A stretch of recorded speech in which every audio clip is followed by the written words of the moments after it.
bandeko ba bolingo eloko ekamusaki biso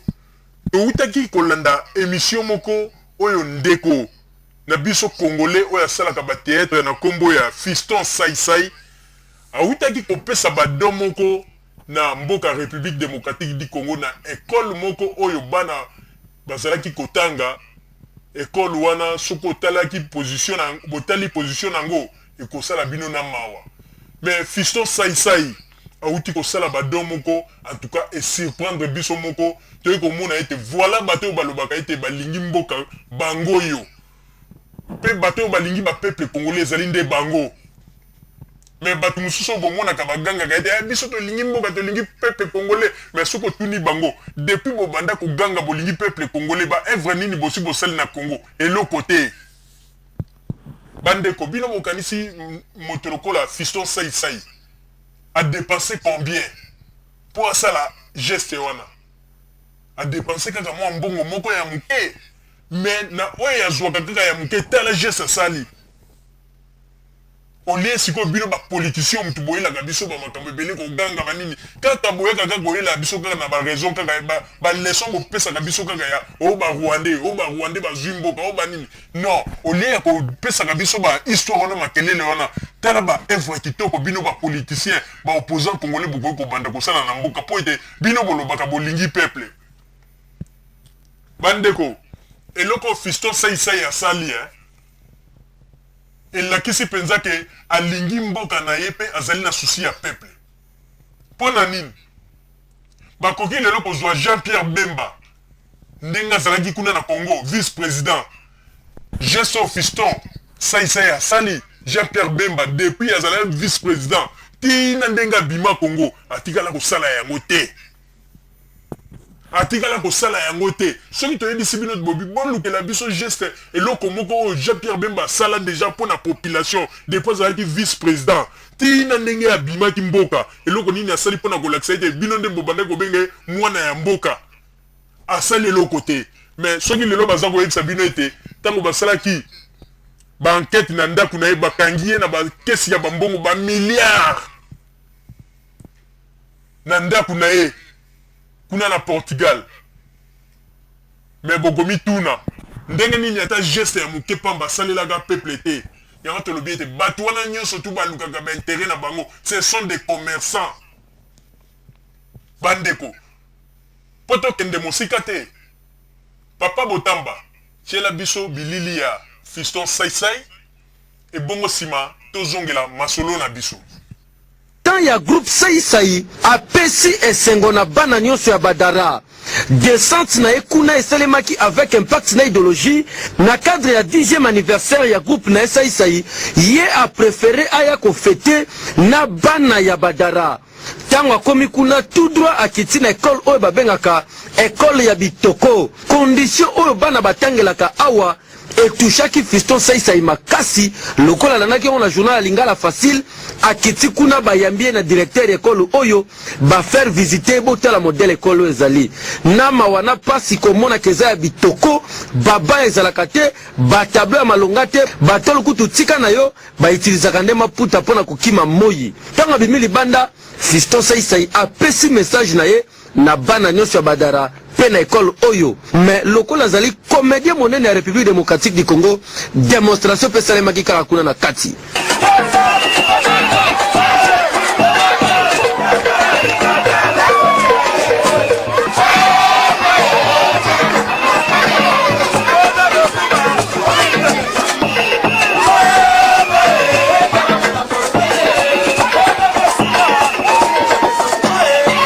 après kosepelisa bana ya badara Fiston Saisai ayaki kaka kosekisa bango te kasi tala biloko amemeli bango baba batol bakaye bakarton babiki na bakarton bakre biloko ya ndenge na ndenge pona esunga ekolo ya bitoko ekende liboso après kopesa badon ya bakaye babiki na babana ekolo bitoko oyo Fiston Saisai afuteli bana nyonso minerval ezalaki terrible geste oyo bolingo esepelisi population nyonso ya badara ndenge balobi awa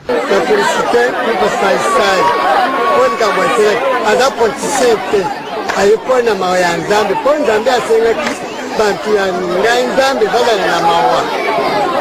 bonga sepela mingi komona lingala facile po difficulté o bana bazala na kati badara lingala facile ayebi yango otanga azomona pasi oyo toza nango na difficulté bapara bazala yango kofuta minerva na ekole oyo azokende kosala baeffort personnel mpona koluka ta bato baya kosunga bafutela ta mibale misatu minerva nalandaki ekole oyo na lingala facile namekaki kozwa contact na bandeko ya lingala facile kosalisa fete ya anniversaire bato baye bolue sale tomona yango malebele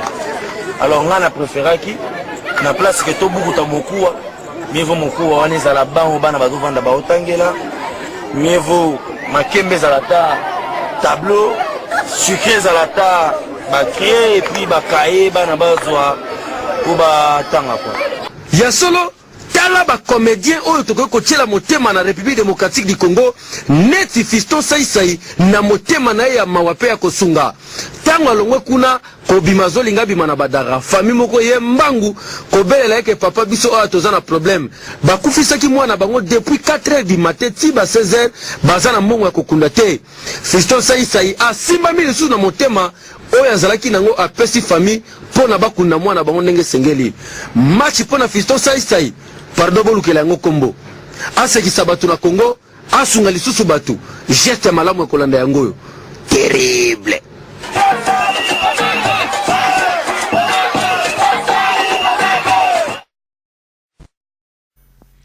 bandeko congolais bino moko bouti komona ndenge nini un simple congolais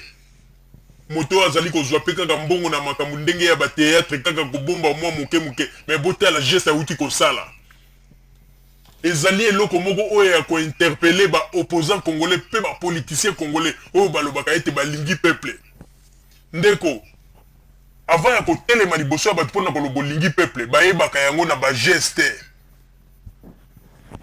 ndenge tozali komona lelo président Joseph Kabila bamakambo azali kosala na Congo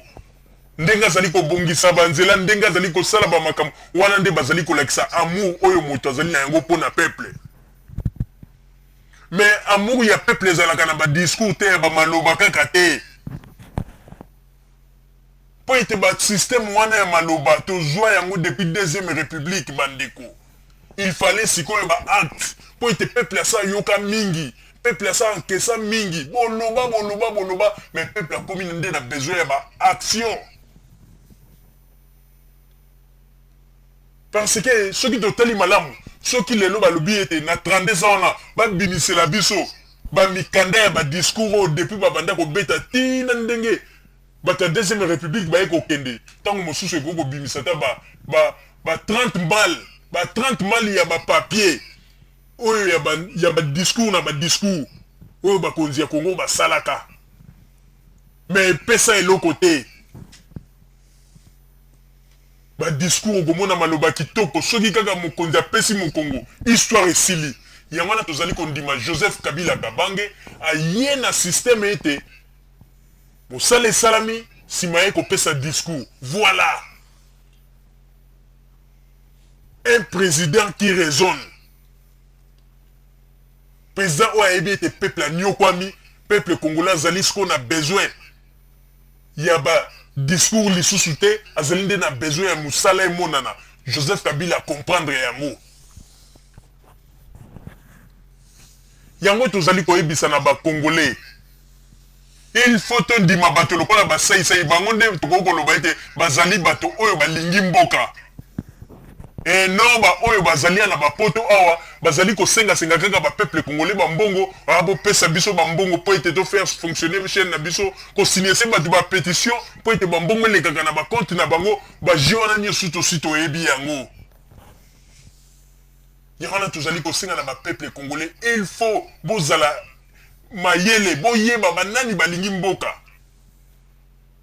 bato balingi mboka nde bato toza komona ete baza kokende na Congo na mwa moke na bango bazwi na poto baza kokende na Congo baza kotonga baekole baza kosala bamakambo ndenge na ndenge voilà bato balingi mboka bango wana alors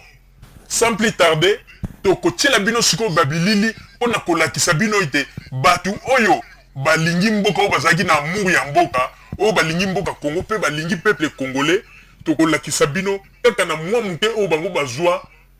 bamakambo bazali kosala na Congo tokolakisa bino na babilili ebongo sima tozongela masolo na biso. Papa Motamba ba image s'il vous plaît. eyinaki mabe na cité de Luputa na territoire ya Lwilu na province ya Kasai Oriental na cadre ya inauguration ya forage d'eau potable oyo bandeko ya ONG ADIR oyo elakisi action pour le développement des infrastructures en milieu rural na présence ya bakonzi ebele tomonaki ministre ya développement rural Philippe Okunji, gouverneur ya Kasai Oriental Alphonse Ngoïka Sanji na banotable ebele ya Luputa na maloba ya coordonnateur ya ONG ADIR Dominique Sowa ye mingi akendaki mpona kosenga na population nyonso ya Luputa bayeba na koprotege mpe kobatela ouvrage oyo basaleli bango kitoko kutu mpona koprotege yango malamu atie komite moko oyo babengi na kombo ya SIREP bango nde bakobanda kolandela makambo nyonso basala suivi soki pane ezwami bayeba ndenge nini ya kobongisa kasi mai oyo bozali komona mpona koluka ezala bien entreteni bakonzi ya ONG ADIR batie mwa monta moko ya mokie na population bafutaka mpona entretien ya forage oyo soki ofuti 50 francs congolais oza na droit ya 20 bidon ya 20 litres otoka mai ndenge olingi nsima ya badiscours ndenge na ndenge cérémonie ya inauguration ebandi kosalema awa ministre ya développement rural ye moko akati kiteni na titre symbolique bandeko ntongo bafungoli kaka pompe boye botala mai ndenge ezali kobima ya kalite ya kitoko population nyonso batondisami na esengo ya solo misala oyo nyonso esalemi kaka na financement propre ya ONG ADIR pe bazwi lisungi ya église de Jésus-Christ des Saints des derniers jours oyo batiaki bango poids montant total ya misala oyo nyonso esali 3,500,000 $ oyo ezali œuvre ya munene oyo bandeko ya ONG ADIR basali po na population nyonso bakobénéficier na ngugo toyo na cadre ya 5 chantier bango bazolemba te kotia po pe koede gouvernement ya mboka ekende liboso misala oyo esali 3 ans mobimba po na esila lelo bana ya Luputa village Chwabobo na ba village nyonso ya kati ya province ya Kasai Oriental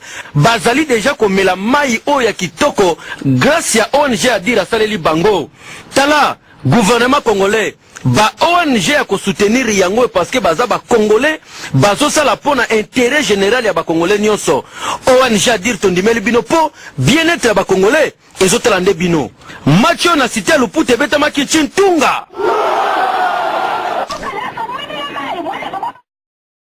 Pour les enfants du Congo, ONG Oyo ezalaka na mikili ya poto mingi na Paris, France na 17 bus chemin de moulin baset ndenge babengi yango bango basokipaka na encadrement ya bana oyo bazali ba désœuvré to bana oyo bazali na pasi pe bazanga baboti yango na mokolo ya lobi bakendaki kosunga bana oyo bazali na pasi pe bakangama na hôpital ya ba maser oyo zaka na Kingasani pona kofutela bango bambongo bakipe bana oyo bazali na kati ya bakouveuse batali ba difficulté ezali kuna esali bango pasi délégation ekumbamaki epai ya présidente ya ONG oyo Union pour les enfants du Congo Madame Annie Bello.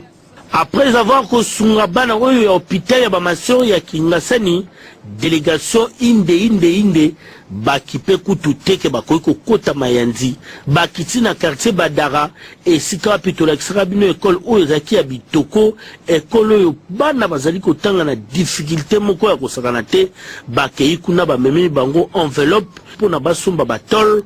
basomba baseke ya sima école etongama mpona bana bayekola malamu. Association na biso tomonaki reportage elekaki na TF1 ezalaki na 7 à 8 tomonaki neti bana Congo na biso ndenge bazomona pasi biso pe to bana Congo tomonaki en tout cas il faut to sanga na ba maman to sala union to sala quelque chose poto kwa kosunga bana ya Congo na biso en tout cas le bosso vraiment na sengi na ba maman ya France ba maman boya na association na biso boya na association na biso Unipec to sanga na to kosunga bana mboka na biso pasi ezala mboka to sengi na bino vraiment ya solo esengeli ba ONG bolanda exemple ya ONG oyo Union pour les enfants du Congo oyo ezali wana kaka te pona kolela kasi pe pona kosunga po bana oyo bakangamaki na hôpital ya bamasio ya Kingasani pe école oyo ezali koforme bana na condition ya mabe na quartier Badara basungamaki lobi ndibelanga ezalaki terrible. Et à ça